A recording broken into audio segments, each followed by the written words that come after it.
Ah, a ver, voy a cambiar de Wi-Fi, creo que hay dos, voy a ver, Dale, Suri, ya te agrego. Ok, le continúo, ¿vale? Vamos con la parte de la mezcla. La mezcla está constituida por dos o más sustancias puras. Cada una mantiene su identidad y propiedades específicas.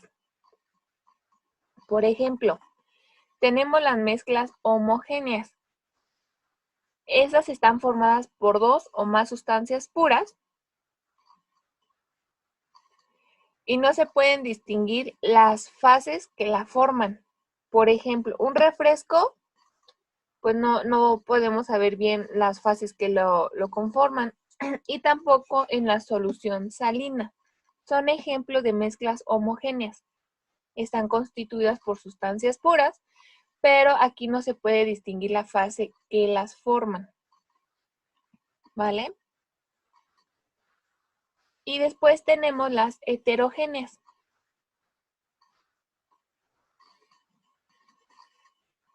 Y en las heterogéneas, lo que las define, pues es que no son uniformes en su composición y tampoco en sus propiedades.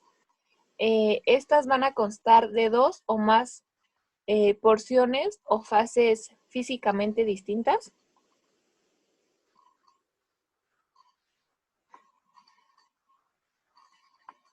Y estas se pueden distinguir a simple vista.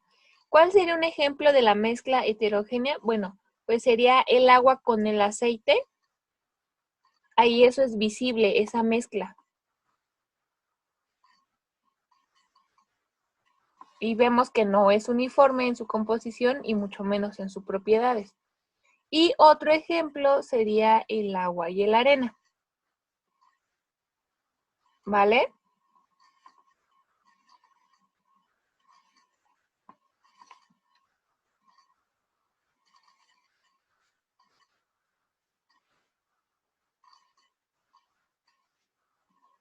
Ok, esta es la clasificación de la materia. Dicho esto, vamos a pasar a lo que es las propiedades de la materia. Y bueno, ¿qué son las propiedades de la materia? Son las características que nos permiten identificar, distinguir, clasificar y determinar el uso de la materia.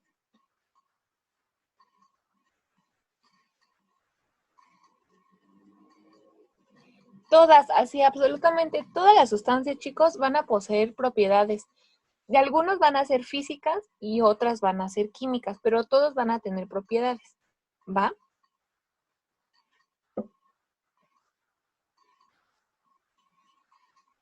Por ejemplo, aquí como lo tenemos en nuestro cuadrito, tenemos que las propiedades físicas son propiedades que se pueden observar o medir sin cambiar la composición de la sustancia.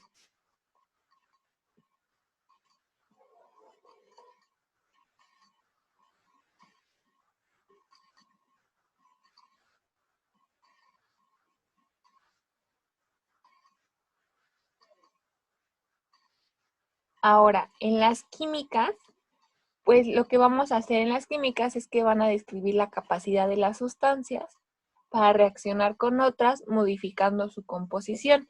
En las físicas no vamos a hacer ningún cambio, ¿sale? Solamente las vamos a medir y las vamos a observar y no vamos a realizar ningún cambio, ¿sale? No vamos a cambiar su composición. En cambio, en las químicas, pues sí va a haber esta parte de hacer una reacción una con otra y lo que vamos a hacer es modificar su composición, ¿va? Ahora, en la parte de las físicas, vamos a tener dos, las extensivas o generales y las intensivas o específicas. Por ejemplo, ¿qué nos quiere decir con extensivas o generales? Bueno, que son comunes en todas las sustancias y esas dependen de la cantidad de masa presente. ¿Ok? ¿Y cuáles serían unos ejemplos de extensivas? Bueno, pues tenemos la masa, tenemos el peso, el volumen, la inercia, la longitud, la porosidad, la divisibilidad, etcétera, ¿vale? Ahora, estas son extensivas o generales. Ahora, en las intensivas o específicas, tenemos que tienen un valor específico para cada sustancia y no dependen de la cantidad de masa que se estudia. Aquí lo que tenemos es la densidad y viscosidad, el punto de ebullición, el punto de fusión, bueno, tenemos diferente, la dureza también, ¿vale? Entonces, es diferente. En una sí depende de la cantidad de masa y en el otro no va a depender, ¿vale? Y en esta se pueden estudiar solamente observándolas y midiéndolas sin la necesidad de hacer un cambio en ellas. Esa es la parte física. Ahora, en la parte química, como vieron, pues sí podemos hacer cambio y modificar su composición. Y un ejemplo sería el poder oxidante, el poder reductor, la combustibilidad, la acidez, la alcanilidad, etcétera. ¿Vale? ¿Más o menos? ¿Sí? Está algo pesado, pero ahí vamos más o menos. ¿Vale? Ok. Dicho esto de las propiedades de la materia, vámonos con otro tema que se llama los estados de agregación de la materia. Pues esto los conocemos casi todos. Y pues sabemos que los estados comunes de agregación de la materia pues son el sólido, el líquido y el gaseoso, ¿vale? Pero existe un cuarto elemento que lo llaman plasma.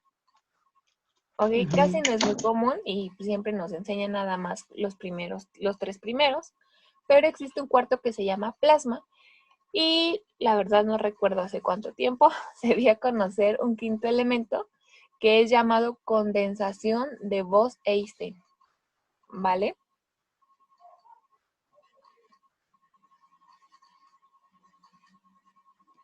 Ahora, pues los estados de la materia pues dependen de las condiciones de temperatura y presión a las que se encuentran sometidas pues estas sustancias y pues también de su naturaleza química.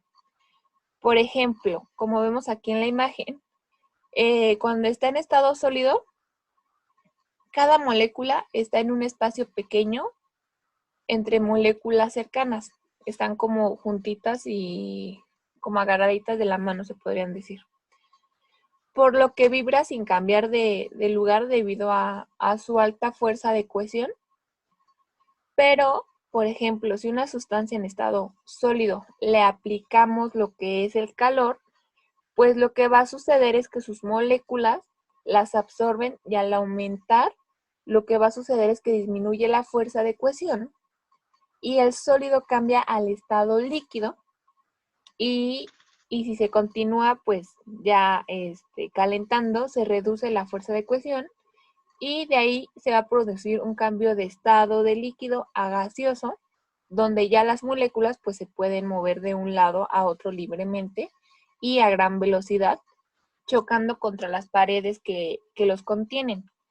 Ya vieron las imágenes, al principio las moléculas que es en el sólido están como muy unidas y no se pueden mover porque no hay un estado de cohesión donde ellos se pueden mover, ellos están así como quietas.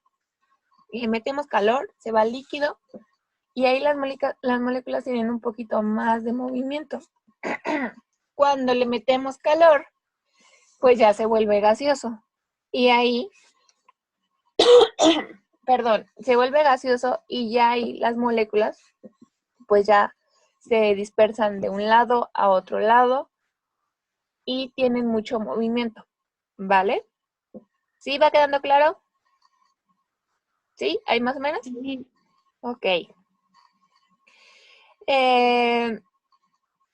Los estados sólido, líquido y gaseoso, pues son los más comunes de la Tierra y pues realmente casi en la mayoría parte del universo.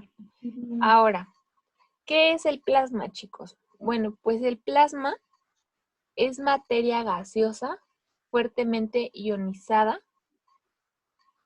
con igual número de carga eléctricas libres, positivas y negativas.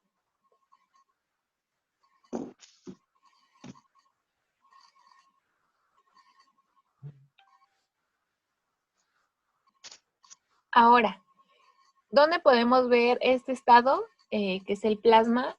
Lo podemos ver en los relámpagos, cuando hay tormentas. Se supone que ahí está el plasma, ¿vale?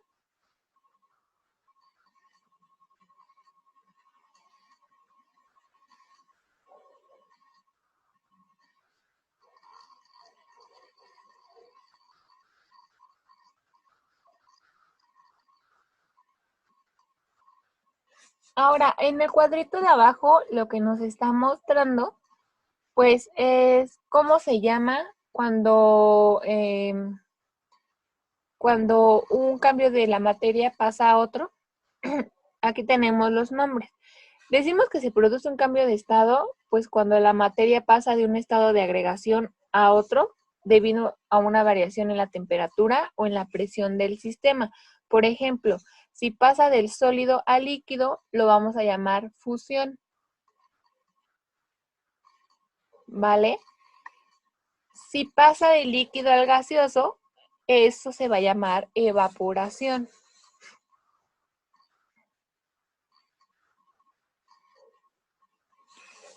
Pero si pasa del gaseoso al líquido, lo vamos a llamar condensación.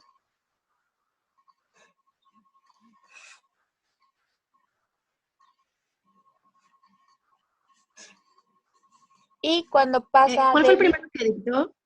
¿Mande, Suri? Perdón, ¿cuál fue el primero que dictó? Del sólido al líquido es fusión. Del líquido al gaseoso se llama evaporación. Del gaseoso al líquido se llama condensación. Y del líquido al sólido se llama solidificación.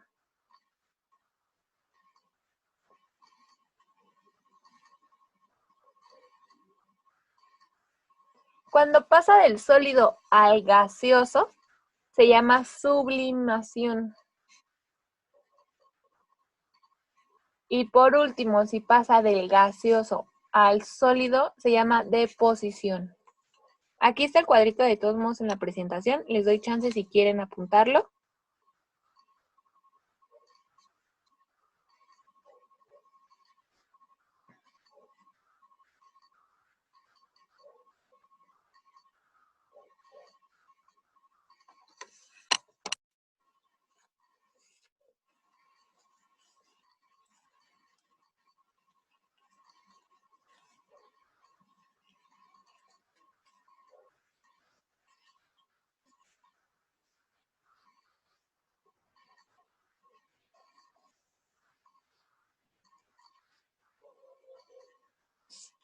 Ustedes me dicen cuando continúe. Yo me espero, no se preocupen.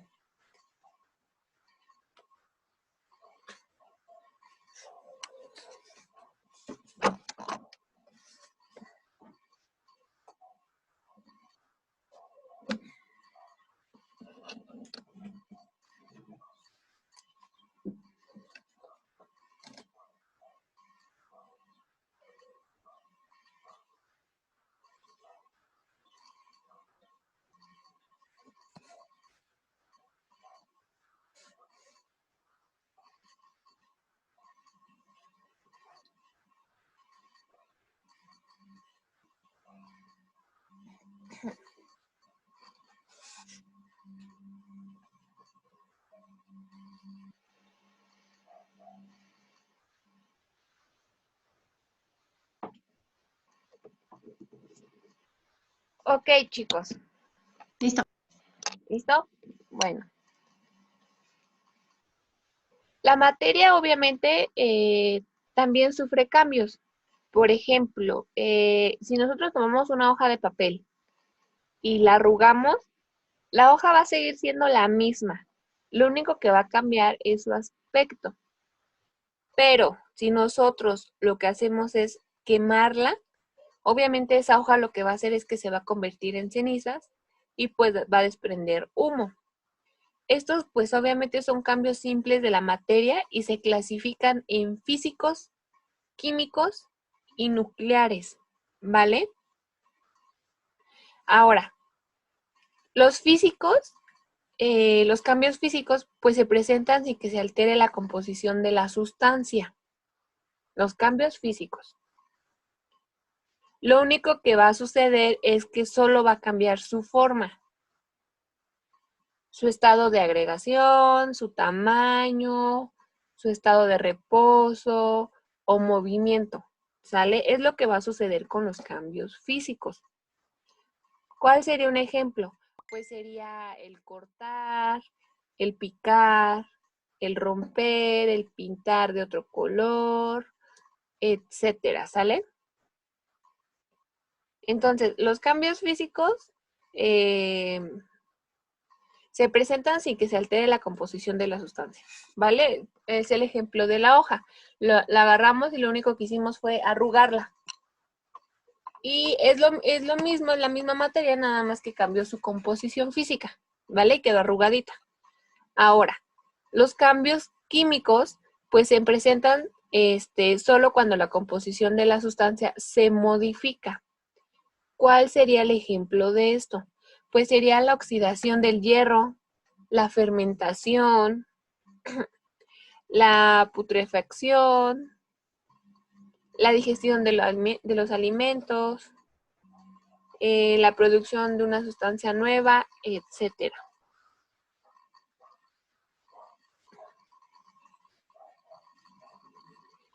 Y por último, los cambios nucleares son aquellos que involucran al núcleo del átomo.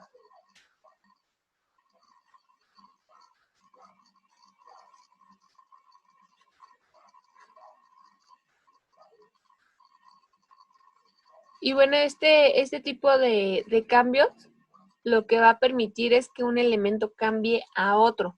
¿Y cómo se va a poder hacer este cambio? Bueno, pues solamente se va a poder hacer si dicho elemento gana o pierde protones, ¿ok? Y dentro de las reacciones nucleares encontramos la fusión nuclear y la fisión nuclear, ¿vale?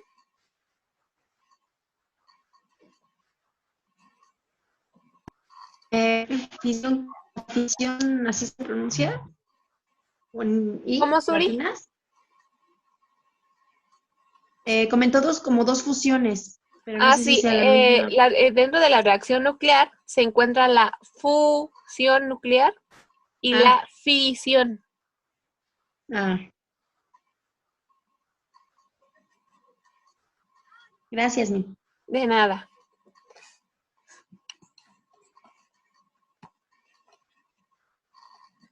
Ok, ¿sí vamos bien hasta aquí? Más o menos. A ver, espérenme tantito. Denme chance tantito de desaparecer tantito.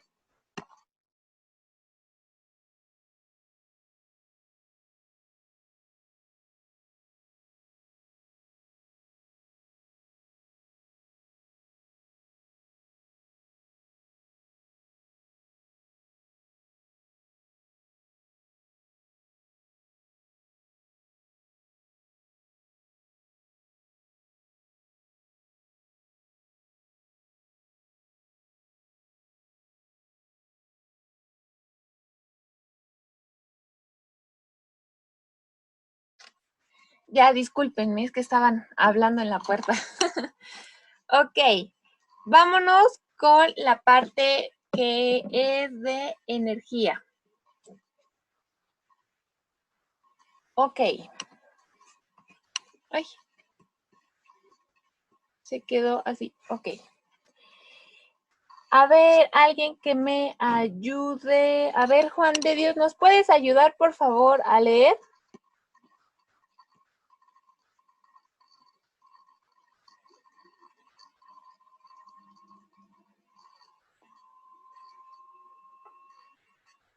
Ando un poco malo de la garganta.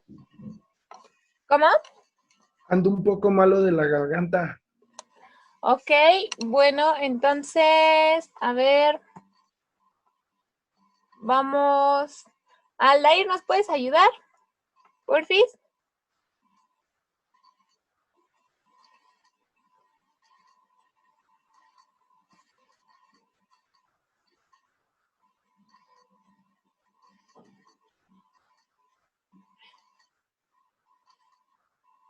No, pues no. Bueno, a ver, Si Iván, quieren, ayúdanos. si quieren, yo lo leo, Miss. ¿Quién? Yo. Ok, adelante, chicos, porque no quieren ahora participar. La energía es la capacidad de un objeto para realizar un trabajo. Juega un papel primordial en la producción de objetos de uso cotidiano, ya que es necesaria para realizar cualquier cambio o transformación de materia. Fenómenos como la fotosíntesis, la formación del arco iris, la cocción de alimentos, el movimiento al caminar, la respiración, son ejemplos de la interacción entre la materia y la energía. Cuando la energía interviene en los cambios de la materia, se presenta de la manera que la conocemos: luminosa, eléctrica, radiante, química, nuclear, entre otras. La energía se manifiesta en diferentes formas y se transforma de una a otra.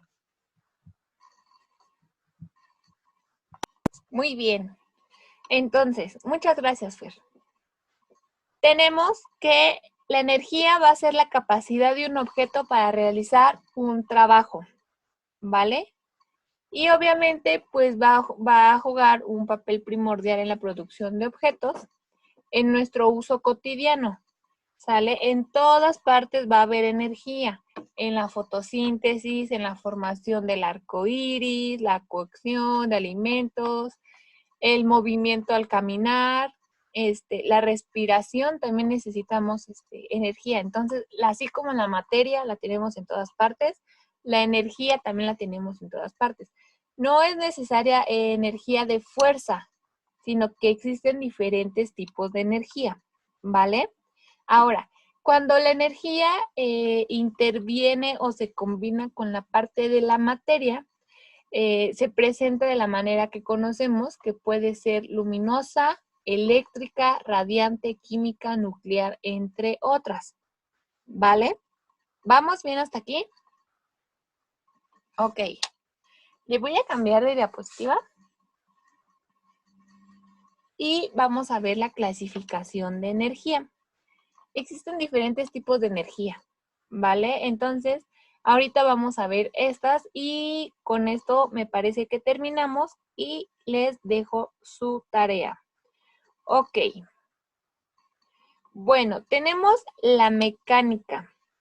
Y la mecánica la tenemos en dos, que es la potencial y la cinética. En la parte de la potencial, pues podemos decir que es una energía almacenada en los cuerpos en virtud de su posición o condición. Ahora, en la cinética es aquella que posee los cuerpos en movimiento. Tenemos un ejemplo aquí. En la potencial tenemos un tractor donde pues tiene un peso grande, ¿sale? Y ahora, en la cinética pues tenemos una bicicleta en donde nos menciona que pues aquella que posee los cuerpos en movimiento, ¿vale? Después tenemos otro tipo de energía que es la solar. Y dentro de la solar, pues tenemos que es la energía, obviamente, del Sol y se transfiere a la Tierra por ondas electromagnéticas que se denominan energía radiante y es producida en el Sol como resultado de reacciones nucleares. Pues, ¿cuál es nuestro ejemplo? Pues aquí nuestro ejemplo es el Sol, ¿vale? Después tenemos la luminosa, que esta proviene pues de la luz y es un conjunto de radiaciones electromagnéticas que podemos percibir por nuestro sentido de la vista. Y pues esta la encontramos casi ya en la mayoría de las casas, centros comerciales, etcétera, etcétera, etcétera, ¿vale?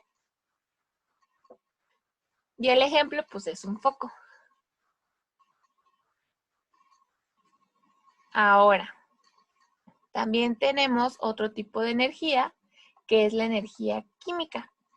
Y pues la energía química se manifiesta a través de las reacciones químicas como el incremento de temperaturas cuando reaccionan un ácido con una base. Y esas no se pueden medir directamente con otros tipos. Para apreciarla se convierte en energía térmica. Y aquí tenemos un ejemplo, pues, de unas pilas.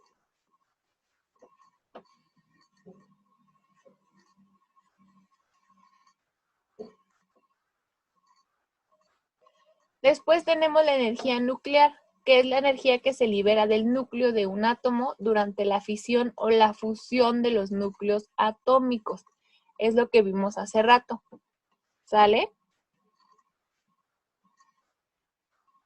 Después tenemos la eólica, que es la energía que resulta de la acción del movimiento del aire. Después la hidráulica, que esa se origina por el movimiento del agua. De ahí también podemos obtener energía. De ahí también podemos producir lo que es la luz.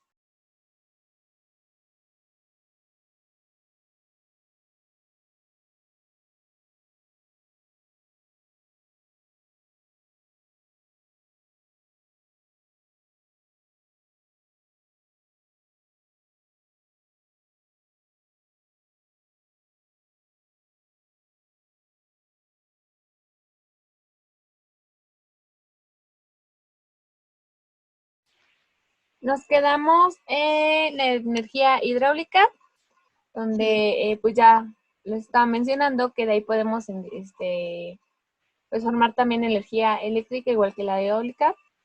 Y después tenemos la calórica o térmica, que esta resulta del movimiento de las partículas de una sustancia, por lo que proviene de la energía cinética de las partículas, ¿vale? Y tenemos un ejemplo aquí de un volcán.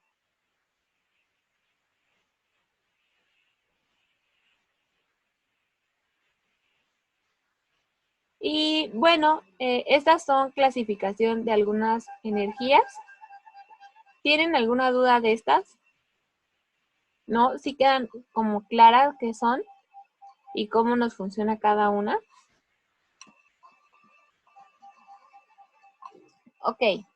Bueno, también existen energías no contaminantes, las cuales se llaman energías limpias, alternativas o renovables, y son aquellas que se obtienen de fuentes naturales, pues capaces de generarse o que se consideren inagotables.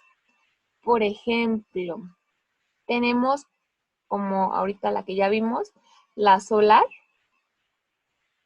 Y pues la solar obviamente es la energía del sol, y esta se capta por celdas fabricadas con silicio y galio o fósforo.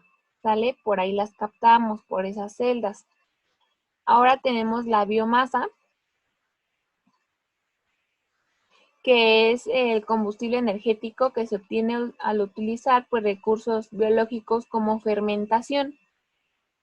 Por ejemplo, tenemos la caña de azúcar o de maíz, y esta se transforma en etanol. Esta para elevar el octanaje de las gasolinas, ¿vale? Transformando a gas metano como combustible. Esa es la energía biomasa. Igual la obtenemos de un recurso natural. Después tenemos otra energía natural que se llama mareomotriz. Y esta es utilizada de la energía de las mareas para producir electricidad. Después tenemos la hidráulica, que ya la vimos, que viene, la obtenemos del agua, pues obviamente del potencial fuerte del agua. Después tenemos la geotérmica, que se obtiene de los yacimientos naturales de agua caliente, chicos. Esto la obtenemos mediante la perforación, mediante la perforación del suelo y canalizando el vapor por tuberías hacia un sistema de turbinas. De esta manera lo obtenemos. Y por último, pues tenemos la eólica, que se utiliza la fuerza del viento para generar la electricidad, ¿vale? Ok. Dicho esto, ¿tienen alguna duda? Ninguna, Sí, seguro. yo después de biomasa, del cuadrito que nos puso en la pantalla, mencionó uno, pero no lo alcancé a anotar. La de Mario, ¿o cuál? Antes de Mario Motriz. No Después es cierto, dije, perdón, antes de biomasa, perdón. primero dije solar, después Ah, dije esa, biomasa, solar mareomotriz, hidráulica, geotérmica y eólica. ¿Sale? eólica. Gracias. De nada. Ok, ¿no tienen dudas? ¿O sí? Hablen ahora o callen para siempre. Yo estoy un poquito como con mucha información, como confundida, como que lo tengo que revisar bien, el Ok. tema de la materia y la energía. Pareciera que, o sea que, ¿cómo separarlos? Por ejemplo, la materia cuando se descompone, supongo que aplica alguna energía para crear eso. Entonces, como que me gustaría llegarlo a entender para empatarlo todo, ¿no? O sea, saberlo deducir Ajá. con la simple observación, por ejemplo. Como que Exacto. me confundo. Lo que pasa es que es mucha información y solamente necesitan revisarla, ¿vale? Para que no se les complique tanto. Sí. Ok, necesito de tarea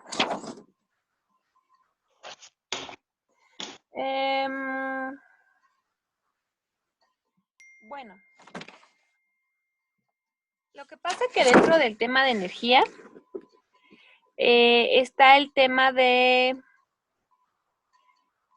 lo que es pues la manera en que el ser humano ha obtenido pues la energía a partir de combustibles. Eh, También tenemos la parte de lo que son pues las plantas nucleares, ¿vale? El peligro de las plantas nucleares, el cómo pues ha avanzado toda esta parte de la química época, menos que y todo eso. Bueno, tenemos que ver de qué manera nos...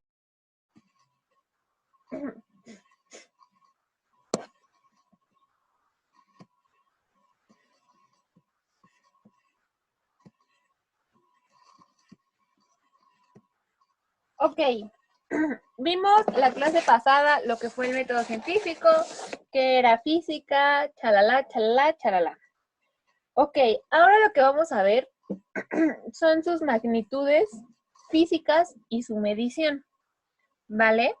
Para poder comprender y estudiar la naturaleza que lo rodeaba, pues el hombre utilizó sus sentidos, que era, ¿cuáles eran sus sentidos? Pues el tacto, era...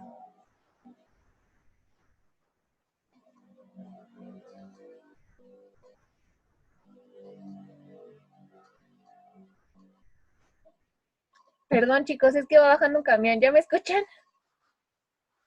Es que hay mucho Sí, ruido acá. Perdón, perdón, perdón. Dejen que se vaya bien, espérenme tantito, déjenme apagar la bocina. Se pasa, Miss.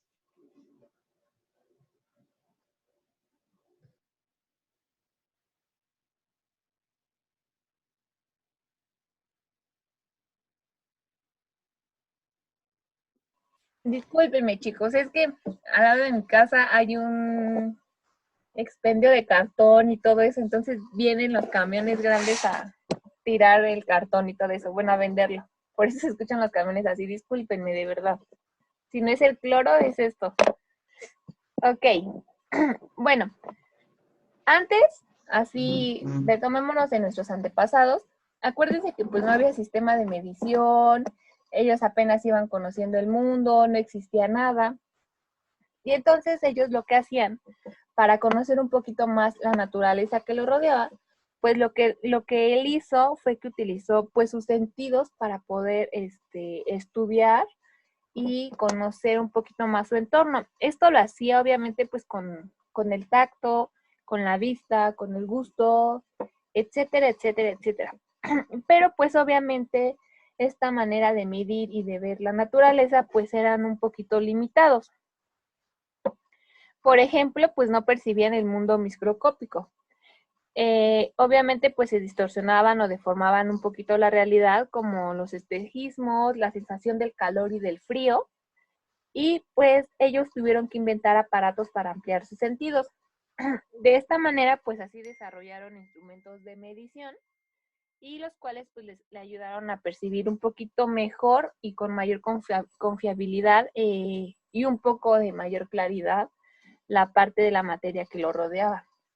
Entonces, pues poco a poco, con el paso de los años, pues ya la humanidad comprendió que para entender un poquito la naturaleza y explicarla, así como los fenómenos que pues en el mundo sucedían, era necesario pues observar y hacer una parte de la experimentación, ¿vale?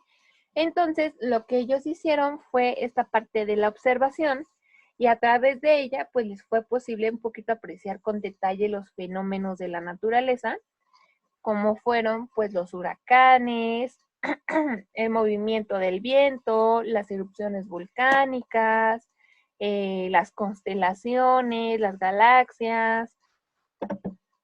También pudieron encontrar lo que fue la temperatura de los polos, los glaciares, entre muchas cosas más, entre otros fenómenos que suceden aquí en la naturaleza. Y bueno, junto a la observación, la experimentación, pues obviamente, como lo hemos hablado, ha sido pues un elemento clave que ha permitido pues ayudar y controlar la parte de la observación de los fenómenos. ¿Ok? Entonces, como los seres vivos, los humanos, ocupábamos nuestros sentidos para medir. Lo que se hacía anteriormente era que utilizaban las partes del cuerpo humano, como la mano, el codo, los brazos, lo que es la palma de la mano, bueno, le llamaban el palmo o la cuarta, y también ocupaban lo que era del pie, y esto lo hacían para medir cosas, ¿vale? Ocupaban todas esas partes del cuerpo para medir.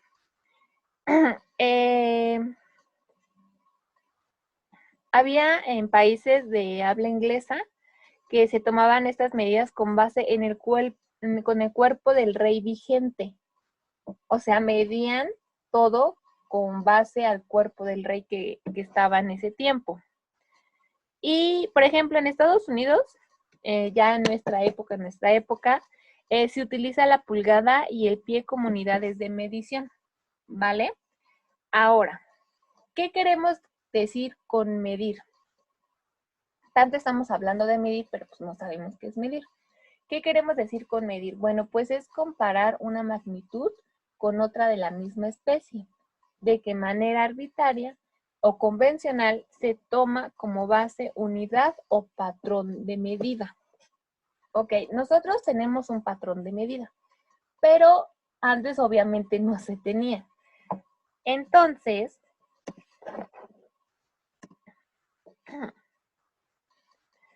para que nosotros podamos medir, siempre tienen que intervenir tres aspectos. El primero es lo que se mide. El segundo es el aparato. Dime, Iván. ¿Así se llama? ¿Sexagesimal? Sí, ¿O ahorita vamos es con ese. decimal? ¿Sí? Sí, así se llama, Ok. pero ahorita vamos con ese. Vamos Sí, lento, ¿va? sí. Ok, retomo otra vez. Al medir siempre vamos a intervenir, bueno, vamos a tener tres aspectos importantes. Uno, lo que se mide. Dos, el aparato o el instrumento de medición. Y tres, las unidades de medida del sistema establecido, ¿vale? Ahorita vamos a ver, déjenme ver. Sí. Ahorita vamos a ver estos tres sistemas que tenemos aquí. El sistema internacional, el sexagesimal y el sistema inglés. El sistema inglés lo vamos a ver en la siguiente clase, porque igual vamos a hacer operaciones con él, pero ahorita vamos a ver el internacional y el sexagesimal, ¿vale? Ok. como les mencionaba, pues hace mucho tiempo las personas ocupaban el cuerpo. Las civilizaciones antiguas pues tenía cada una su propia forma de medir las cosas. Y, por ejemplo, los egipcios usaban las brazadas o brasa, cuya longitud equivalía a las dimensiones de un hombre con los brazos abiertos. De esta manera ellos medían. También se utilizaban otras medidas del cuerpo humano como el pie, el codo, que era distancia desde el codo hasta la punta de los dedos. También el palmo, que era la longitud de los 4 dedos juntos. Y la pulgada, que es la longitud del dedo pulgar. ¿Vale? Pues anteriormente las unidades de medida variaban de un país a otro y no existía un sistema unificado. Y pues al no existir un sistema unificado, lo que realizaba era que pues limitaba demasiado la relación entre los países y el desarrollo global de la ciencia. Entonces, lo que sucede es que en 1795 se llevó a cabo la Convención Mundial de las Ciencias en París, Francia, y se estableció un sistema universal de medidas llamada Sistema Métrico Decimal. Decimal, ¿sale? No sexagesimal, ese es otro, decimal. Y en 1875, igual se realizó en París la Convención del Metro, teniendo como resultado el compromiso de 18 naciones para adaptar el uso del sistema métrico decimal. El único que no le entró a esto fue Inglaterra. Él sí dijo que no. Y pues él no acudió a esta reunión y pues se negó a utilizar estas unidades. Entonces, lo que sucede es que el sistema métrico decimal se adoptó internacionalmente en la Conferencia General de Pesos y Medidas, que se llamaba CGPM, o sea, esta conferencia, CGPM, y bueno, de 1889. Y de esta conferencia, pues dio como resultado al Sistema Internacional de Medidas. Y bueno, en 1960 se sustituyó por otro más preciso, que se llama el Sistema Internacional de Unidades, que es el SI. Sistema Internacional de Unidades, que es el SI. Ese se sustituyó en 1960. Bueno, el anterior que tenían se sustituyó por este en 1960. Y actualmente este sistema internacional es el que se utiliza en el 95% de la población mundial. ¿Vale? Es el que ocupamos.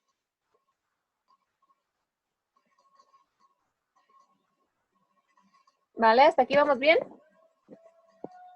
Sí, tengo una duda. En 1889, a esta junta donde no asistió Inglaterra, ¿cómo dice usted que se llamaba? ¿Ese qué? Es que no alcancé a anotar las siglas. Fue la Conferencia General de Peso y Medidas, que era la CGPM. Gracias. Vale, en 1889, y dio resultado al Sistema Internacional de Medidas. Pero en 1960 se sustituyó por el Sistema Internacional de Unidades, que es el SI. Sí, gracias, Miss. De nada. Ok. Ay, es que creo que se me movió esto. Espérenme tantito.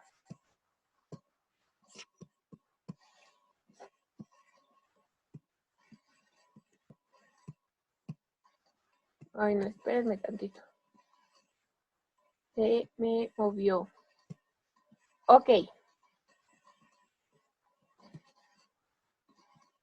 Ya que tenemos que se hizo el Sistema Internacional de Unidades,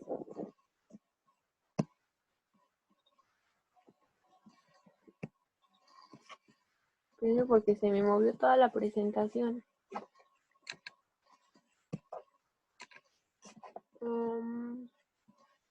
Sí. No sé qué pasó. Ok. Es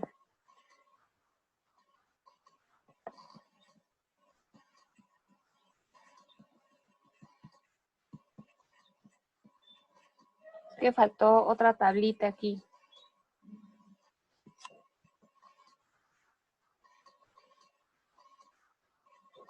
A ver, espérenme tantito, chicos. Se movió esto.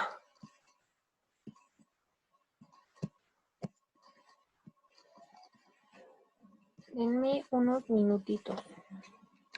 No, sí, se movió todo.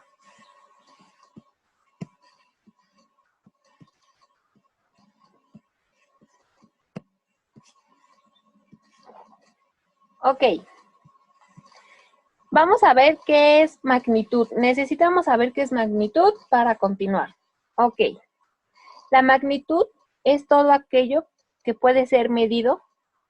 La magnitud es todo aquello que puede ser medido.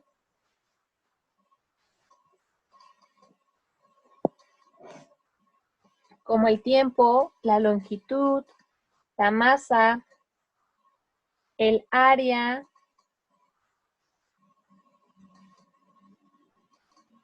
el volumen, la densidad,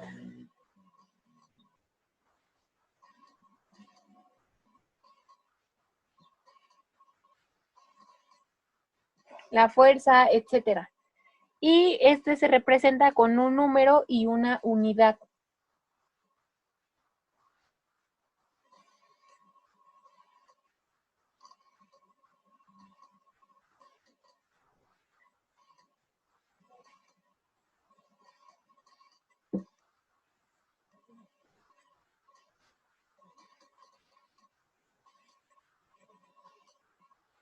Ahora, ¿qué son las magnitudes fundamentales?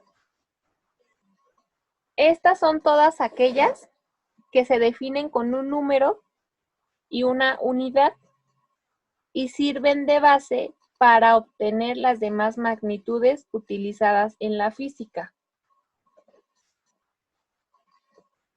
¿Vale? Esas son las... Dime, Suri.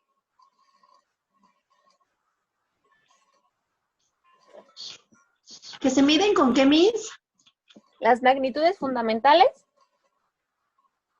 son aquellas que se definen con un número y una unidad y sirven de base para obtener las demás magnitudes utilizadas en la física.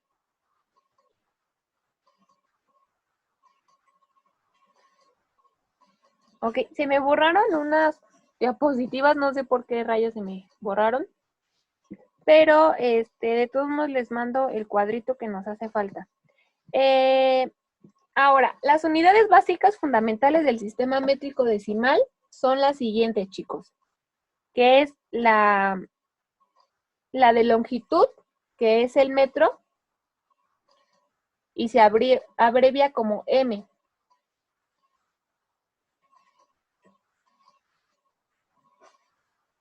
Después tenemos la de masa, que es el kilómetro, y se abrevia como kg. Y por último tenemos que es la de tiempo, que es el segundo, que se abrevia con S.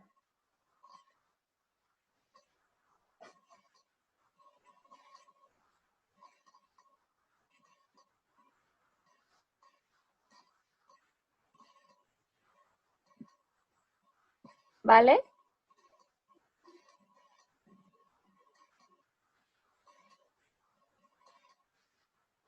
Ahora, al sistema métrico decimal, también hay ocasiones en que lo denominan como MKS.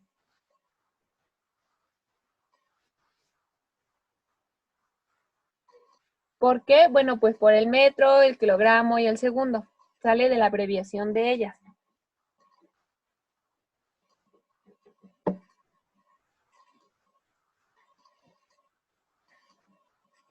Y bueno, me hace falta un cuadrito.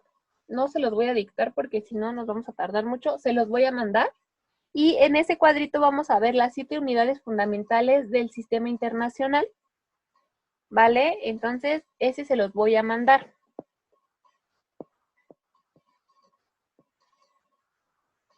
Ok, bueno. Como ya habíamos visto, en 1881, en el Congreso Internacional de los Electricistas, realizados en París, Francia, y a propuesta de un científico alemán llamado Carl Friedrich Gauss, se adoptó un sistema llamado absoluto, que es el sistema sexagesimal.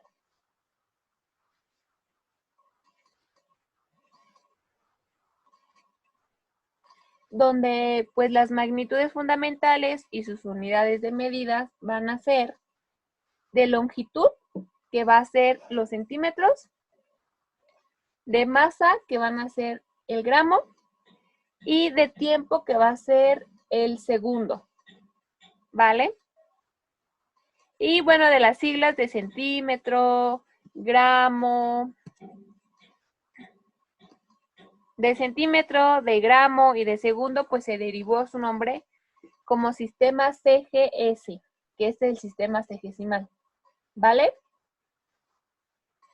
Yo sé que está aburrido, pero lo tenemos que aprender, chicos.